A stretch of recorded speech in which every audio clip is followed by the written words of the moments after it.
Now I invite our mission team members to come forward. This is a special treat for all of us who were not able to go on the trip to hear their stories. And I encourage us all to listen closely, for the stories we are about to hear are also our stories to share with others who may ask about what our team did in Florida, representing us. Let's come down. The brunt of that storm. It was first of its kind since Hurricane Andrew hit. Winds were clocked at roughly 155 miles per hour during the storm. When people went to bed that night, they thought it was a Category 3 storm. It was since been upgraded to a Category 5 storm. So a lot of people thought, we'll ride it out. And that was not the case. And one of the pictures shows where this, high-end suburbs were not damaged, but the other side of the fence, they were severely damaged. We're 7 months since the storm, and you still see a lot of that damage when you drive around town. A lot of blue tarps, a lot of trees bent in one way or the other, or just snapped off. And they're estimating property damage to be about $4.5 billion. I'm going to let the team talk about some of their experiences during this trip. So as Todd said, Panama City Beach was basically unhit. Turn it on. It's got, yeah, it's got a yellow thing here. It's on. Fix it, Bob. Fix it. Just Double red. yeah. Go. All right, go. So as Todd said, Panama City Beach and Panama City are two very different places. They're just connected by a bridge, but the storm hit one end and basically left the other one untouched. Well, the left part that was left untouched was a tourist area, right? Fortunately, that's where we were staying. So unlike New Orleans, and I'll be truthful, when I went to New Orleans last year, I had a hard time assimilating into the undercurrent of the culture there. We were staying in a community center, and you couldn't get away from it. Here, we had a house on, a 5-minute walk from the beach, and we were able to kind of step back and get away from that. But as healthy as that was for us when we were there, it also made the disparity even more for me. Because Panama City is a working class, blue collar, underemployed, unemployed, black, people who can't pick up after, I don't mean it that way, people who can't just pick up after this kind of devastation, people who don't have insurance, people who can't afford to just get a dumpster and put it in front of their house and clear everything out and start over. These people had toilets and sinks and furniture in their lawn because there was nowhere to put it. It had to go. Everything had to be cleared out. And SVP, God bless the organization, these are the people that they choose to help, right? Not the people who have insurance, not the people who can just move on, but the people who don't have anywhere else to go. The house we worked on for the latter part of the week was owned by Gail, who, in a conversation with her, she was talking to Teresa, and I kind of butted in, and I walked over, and she had mentioned that she grew up in this house, and the house was a 3-bedroom, modest living room and kitchen, and the bedrooms were probably half the size of this chancel. They were not big. And she grew up with her 10 brothers and sisters there. And, my brain comes out my mouth sometimes, and I said, "Where did y'all sleep?" And she's, "Well, boys in one room, girls in the other. Parents had their own room." And I'm just thinking how different. We're so accustomed to what we're used to in northern New England and middle class, and how different everything is down there. And how grateful she was. Just how grateful she was. She had a FEMA trailer in her yard. She opened up her bathroom to the group when, toilets on trailers aren't infinite. she was sneaking water in a fridge in the garage, and she was offering coffee. She was gracious, and she was thankful. And I'm just thankful that I have the love and support and the push to get into this and to reach out. I couldn't agree with that more. We every year I've been on a mission trip, there's always different stories.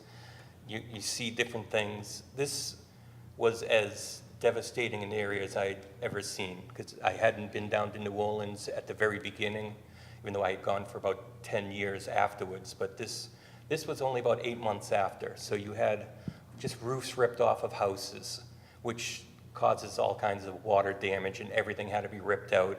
And these people don't have the means to bring themselves back. So a team like ours going down there, I mean, we do our little tiny piece. I mean, we're not, for the most part, we're not skilled laborers. We're not going down there. We don't have carpentry skills. We don't have, drywall skills. We're going down there and doing what we can, being taught along the way, and just trying to, figure out what can we do in that time that we're there. And I mean, we're New Englanders. We work hard. I mean, that's just that's our moniker. We go down there, and they know that we're going to be putting in a hard day's work. And it was hot. It was really hot. Even the locals were saying, "Oh, gee, you guys came down the hottest week we've had in a long time." I'm like, well, that's good, because it was like 30 when we left New England.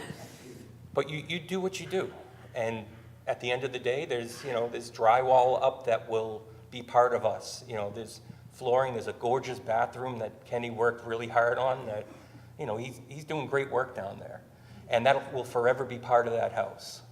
And I'm grateful to be part of it. I mean, yeah, we got to drive back to the place we were staying every night, and like she was saying, it's a weird contrast, because we were a 10-minute walk to the beach. So we're walking on Panama City Beach. It's one of the most beautiful beaches I've ever seen. And then we're driving 45 minutes to our work site, and as you're driving, you're seeing trees knocked down. As soon as you get over this bridge, it was like night and day. It was touristy, and then all of a sudden, it was devastation. And it was almost like there was a line drawn. And it was scary, because these people don't have the means to come back. And groups like SBP and other groups, AmeriCorps, and they're doing the best they can do with what they have, and a lot of times it's volunteers. And I think it's something that's very rewarding for me, and we're giving back to people that need the help, and I'm just very grateful to be part of it. So this was my third mission trip. First one, like Mike, that was as close to the date of the disaster.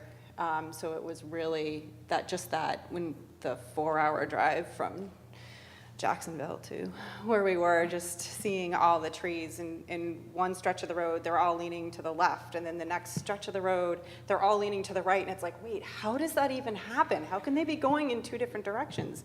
And just all the tarps, and then for me, it was, mission trips always push me in some way out of my comfort zone.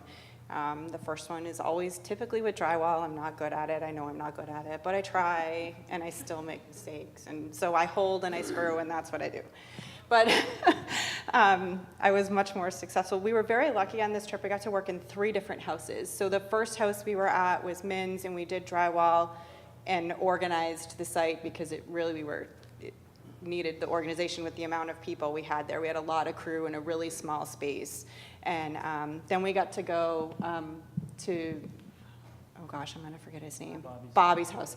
And we were fortunate enough to be part of a homecoming. He was the first homeowner that was brought back into his home by SBP, and they worked with Hope Panhandle, which is a great organization that was started by a dentist wife, and it started with just handing out water to people, and behind her husband's dental office, and it just blossomed into this huge thing, and they ended up backing trailers down the alley, and people heard that they could get water here, and then it was like, can we get diapers, and can we get formula and food? So we got to meet her, and one of the things that kind of stuck with me was she said that Hope Panhandle was like the human side of things, and SBP was the construction side of things. So their partnership worked very, very well together.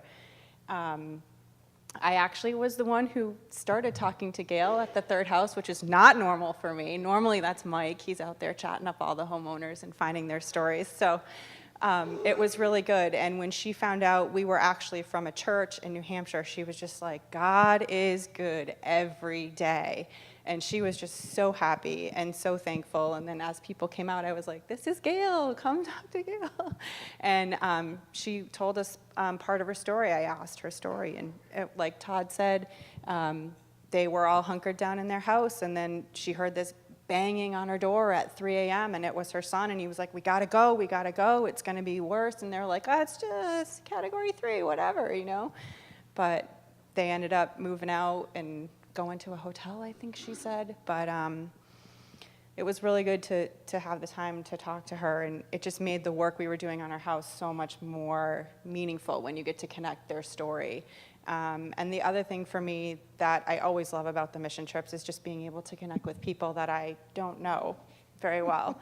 And in the 1-hour line to get the rental car,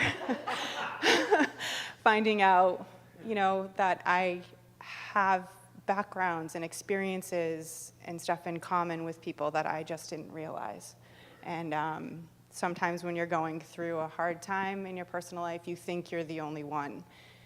Not that it helps that you're not, but to hear other people's experiences and just to know that you weren't alone and you aren't alone in the struggle, and just to hear them from people maybe that you're not in communication with every day. It just made a big connection to me, and that's what I'm most grateful for about these trips. Well, Kenny and I had never gone to New Orleans because we were always at the Dominican Republic when the team went to New Orleans. So this was our first mission trip since 1989 when we worked in the Dominican Republic. So we were really excited and anxious to go. The first couple of days when we did the sheetrock, I was, you know, I didn't know how to do it, and I would help them hold it up, but I did a lot of standing around, which I didn't like doing. But the last 3 days were really good. But one of the things that stood out for me was when we went to the homecoming. We had been there the day before to help finish up, and then we went back, and there were several older ladies working in the house. And one of the women from this other organization, I don't even remember the name of it now. Hope Panhandle. Hope Panhandle, said that every piece of furniture that they put in that house had been donated. They didn't buy anything, it was all donated. That's a lot of furniture to be donated, and I was very impressed with that. And then the day we went for the homecoming, the sister of the man who owned the house said that house had been theirs for 3 generations. So their grandparents lived in it, they grew up in it, and now their brother was living there. So for us to be able to save a house like that had to mean a great deal to those people. And one of the things I enjoyed was getting to know Teresa. We were gone when she came to the church, so I had never really gotten to know her. And the camaraderie between the 6 of us was absolutely mind-blowing. And I can't wait to go on the next mission trip. Are you going to talk? What they said.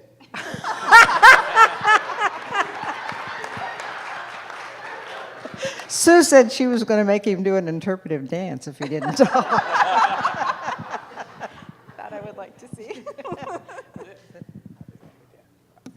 I just want to personally thank the team. You can't leave yet. It was an amazing experience, I think, and I'm blessed to have an amazing team. So thank you, everyone. It's great.